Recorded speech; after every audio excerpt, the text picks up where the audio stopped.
السلام علیکم، welcome to حقیقت نامہ۔ میرا نام سید سعد شاہ ہے۔ 30 انسانوں کی بلی دے چکی ہوں اور اب صرف 11 انسانوں کی بھینٹ باقی ہے۔ سونالی کے کہکہے آسمان کو چھو گئے۔ اچانک غار میں سفید رنگ کا دھواں نمودار ہوا۔ بولو اے دشت آتما، کیوں آئی ہو؟ سونالی نے کہا۔ اے شیطان کی کالی ملکہ، آپ کے لیے ایک بری خبر ہے۔ ہاں کہو، سونالی بولی۔ وہ دراصل مسئلہ یہ ہے کہ وقار ایک چلہ کرنا چاہتا ہے اور اپنی بہن کا پتہ چلانا چاہتا ہے۔ اس واسطے میں نے آپ کو زحمت دی ہے۔ کیسی بہن؟ سونالی نے حیرت سے پوچھا۔ وقار نے تو مجھے اس سے متعلق کچھ بھی نہیں بتایا۔ سونالی یعنی نایاب اور وقار آپس میں بہت فری ہو گئے تھے۔ کالی ملکہ، کہیں وہ چھورا آپ کی حقیقت جان تو نہیں گیا؟ نہیں، مجھے ایسا نہیں لگتا۔ خیر، میں آج ہی وقار سے ملتی ہوں، اب تم جا سکتے ہو۔ اور سفید دھواں غائب ہو گیا۔ سونالی نے اسی وقت تالی بجائی تو ایک نہایت مکروہ چہرے والی چڑیل ظاہر ہوئی۔ اس کی صرف ایک آنکھ تھی، ناک اور کانوں کا نام و نشان بھی نہ تھا۔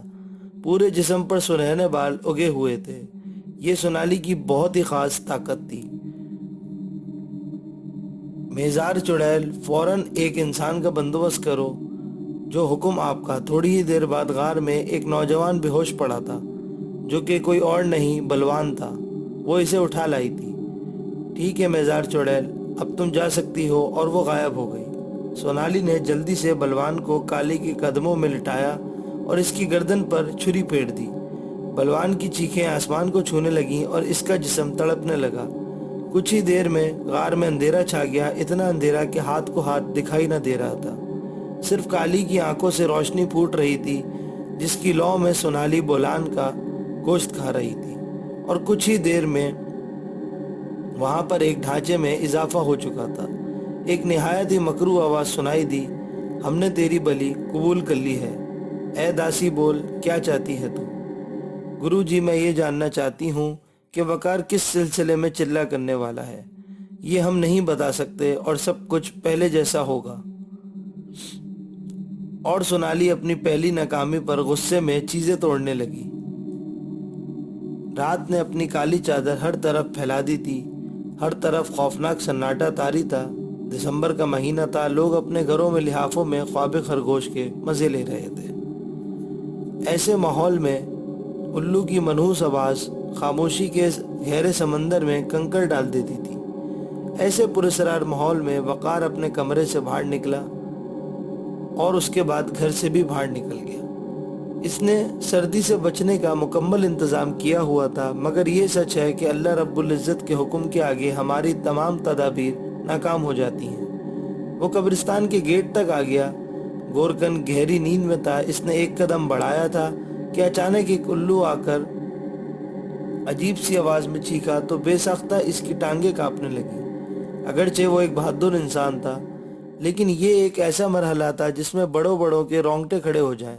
لیکن اس نے ہمت نہ ہاری اور ایک قدم آگے بڑھایا۔ اب وہ قبرستان میں داخل ہو چکا تھا کہ اچانک موسلا دھار بارش شروع ہو گئی۔ بادل گرجنے لگے اور دور دور سے کتے بھونکنے لگے، جیسے انہوں نے جنات کو دیکھ لیا ہو۔ الو اپنی منحوس آوازوں میں چیخنے لگے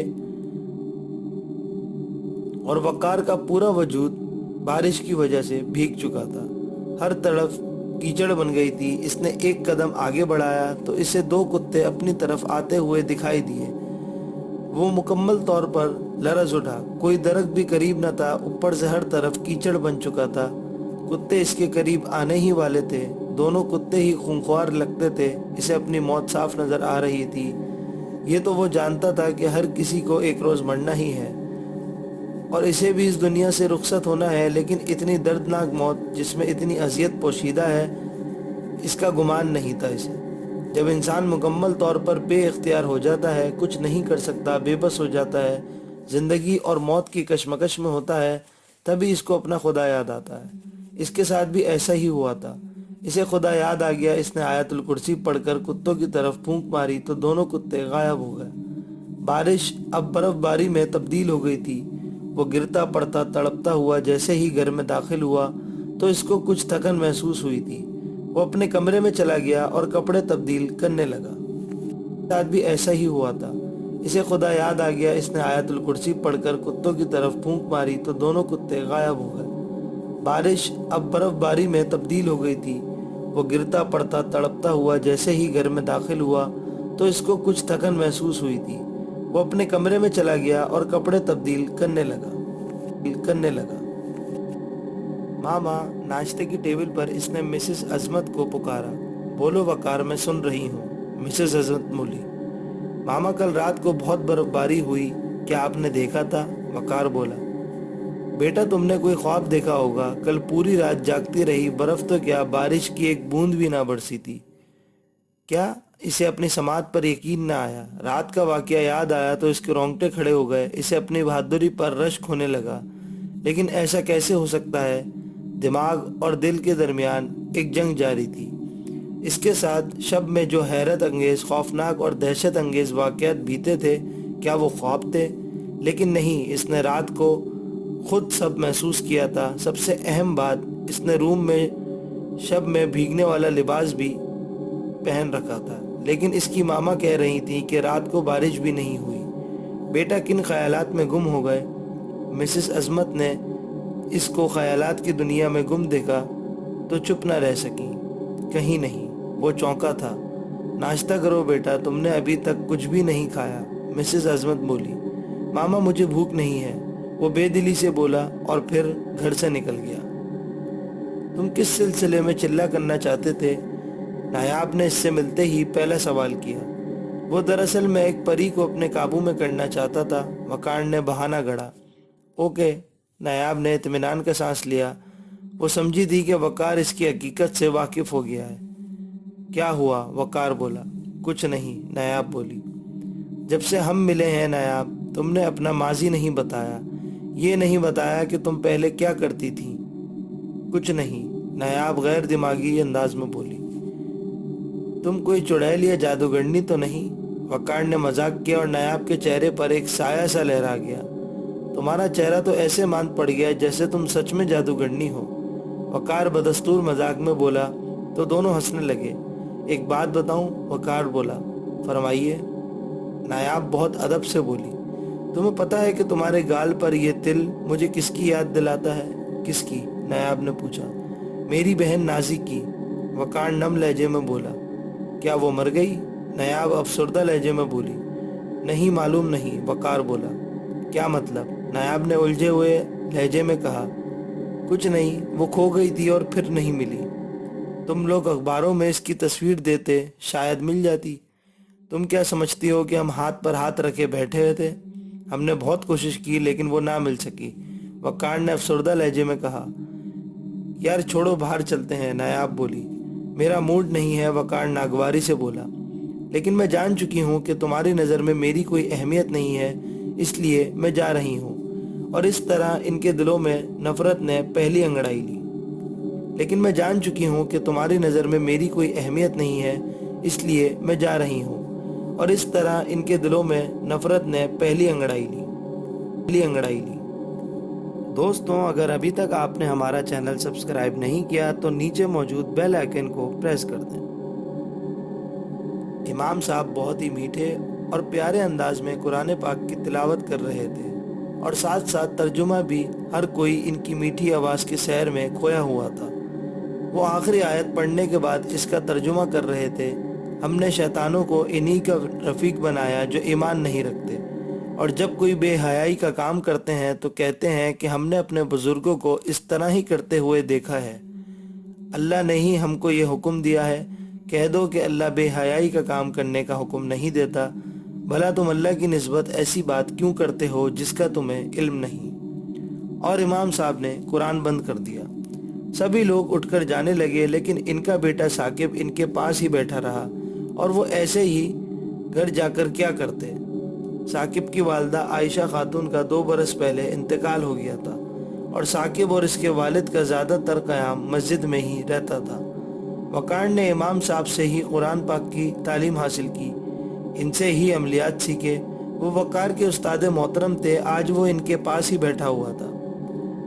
بیٹا، کیا تمہیں معلوم ہے کہ ہمارے پڑوسی شہر اسلام آباد کے ایک گاؤں میں لوگ غائب ہو رہے ہیں، اور ان گمشدہ لوگوں کا دوبارہ نام و نشان بھی نہیں ملتا۔ ہاں استاد محترم میں جانتا ہوں۔ کیا تم نے پرسوں رات کو کوئی عمل کرنا چاہا تھا؟ امام صاحب بولے۔ استاد محترم آپ کو تو معلوم ہے کہ میری بہن کھو گئی ہے، اس کو بہت ہی زیادہ ڈھونڈا گیا مگر وہ نہ مل سکی۔ ہاں میرے علم میں ہے، استاد محترم بولے، میں اس کے متعلق ہی جاننا چاہتا ہوں۔ میں جان چکا ہوں اور یہ بھی جان گیا ہوں کہ لوگوں کو غائب کون کروا رہا ہے۔ استاد محترم بولے۔ کیا؟ وقار کو اپنی سماعت پر یقین نہ آیا۔ میں جان چکا ہوں اور یہ بھی جان گیا ہوں کہ لوگوں کو غائب کون کروا رہا ہے۔ استاد محترم بولے۔ کیا؟ وقار کو اپنی سماعت پر یقین نہ آیا۔ ہاں سنو، اور نہایت عمل سے۔ جب نازی کھو گئی تو وہ ایک جادوگر کے ہاتھ لگ گئی تھی۔ مرنے سے قبل اس جادوگر نے اپنی تمام شکتیاں نازی کو دے دی۔ اس کا نیا نام سونالی تجویز کیا گیا۔ سونالی بھی اپنی ماضی میں جانے میں کوشاں ہے۔ ایسا کیسے ہو سکتا ہے؟ اسے اپنی قوت، اس کے لیے وہ بہت سے انسانوں کو قربان کر رہی ہے۔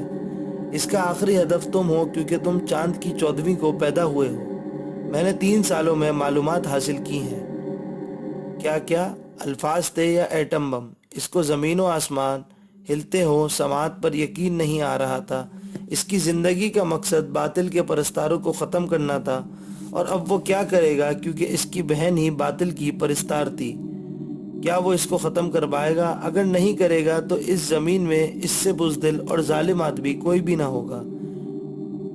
اس ماضی یاد آنے لگا جب اس نے خود سے اور استاد محترم سے ایک وعدہ کیا تھا، میں حق کا پرستار ہوں اور ہر حال میں شیطانوں کو شکست دوں گا، چاہے وہ میرے اپنے ہی کیوں نہ ہوں۔ قدرت نے اس کو ایک ایسے موڑ پر لا کھڑا کیا تھا جہاں آگے کنواں پیچھے کھائی۔